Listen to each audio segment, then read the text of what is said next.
Terima kasih Anda masih bersama kami, pemirsa, dan tentunya bersama dengan Bapak Abu Bakar.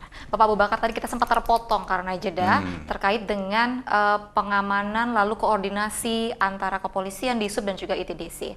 Tentunya dari penyelenggaraan yang pertama hingga nantinya sekarang yang ketiga, perbedaan fasilitas itu pasti akan mendukung. Betul. Bagaimana menurut Bapak? Jadi begini Bu, jadi kalau kita berkaca pada saat MotoGP atau WSBK pertama dilaksanakan di sirkuit Mandalika, sirkuit itu kan kalau kita persentase kan baru 65% jadinya. Mungkin yang jadi itu hanya masih di dalam sekitar sirkuit. Tapi untuk faktor penunjang seperti jalan, tempat parkir mobil itu mungkin nggak ada. Sehingga mungkin yang Ibu sampaikan tadi dari pengalaman itu ya kelihatan macet, terjadi masalah shuttle bis. Pokoknya masalah cukup banyak.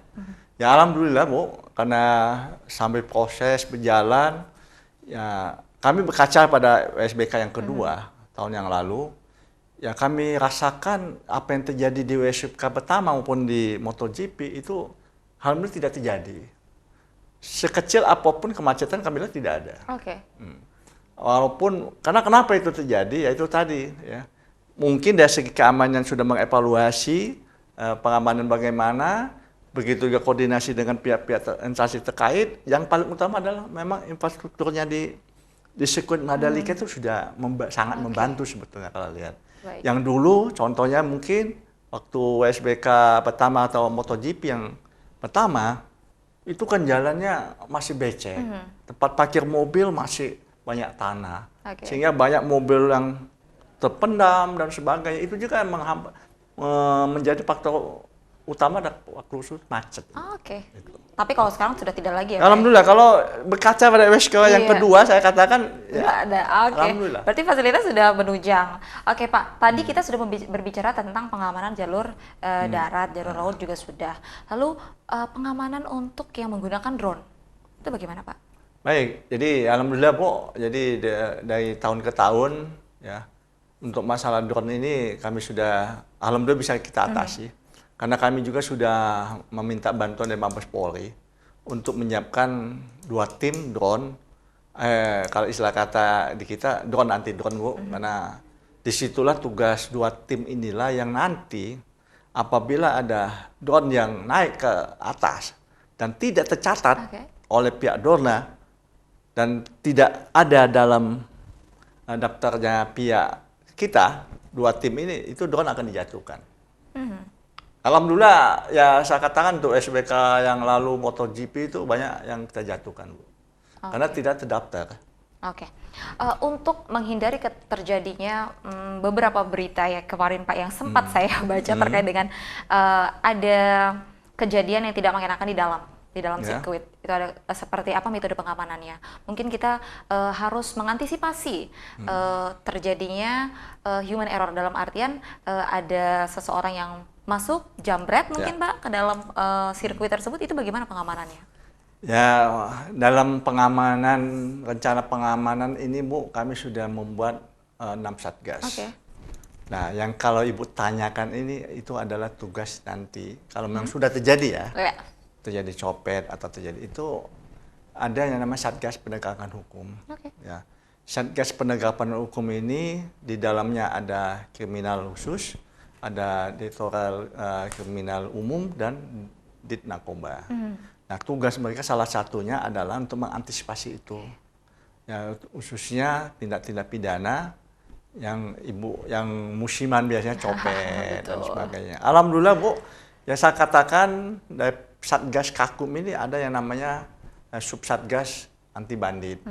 Jadi salah satu tugas anti bandit itu ya antisipasi dia copet-copet ini. Berarti kalau misalkan anti bandit dia mencoba untuk bergabung dengan masyarakat ya, tanpa kita tahu bahwa itu adalah polisi ya Pak ya? Oke, berarti memang seperti itu metode yang dilakukan oleh kepolisian, luar biasa sekali. Jadi untuk masyarakat jangan pernah khawatir karena memang dari segi pengamanan dari A sampai Z itu sudah benar-benar disiapkan. Tapi kami juga mohon kerjasamanya pasti ya kan? Tidak semua pengamanannya bisa kami antisipasi. Kalau tanpa ada bantuan penonton sendiri kan nggak mungkin. Ya, kalau dompetnya memang sengaja dilihatin, untuk gampang dicopet kan namanya juga.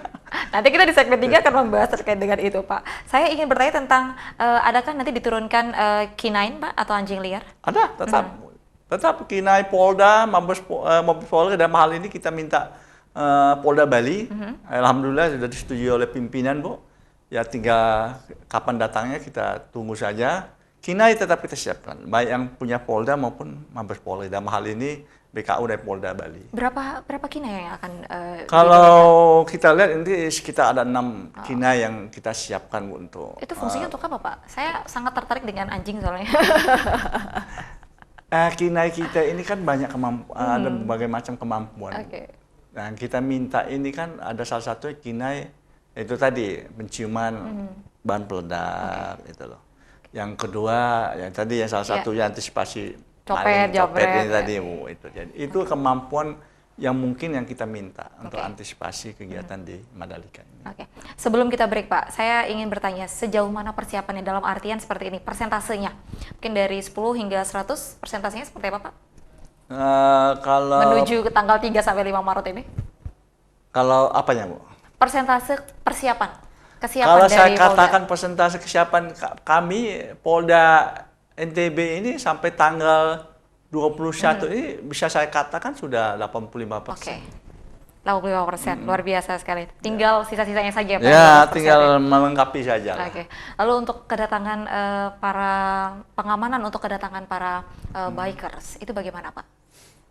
Kalau untuk pengamanan kita sudah koordinasi dengan pihak pelaksana dalam hal ini MGPA.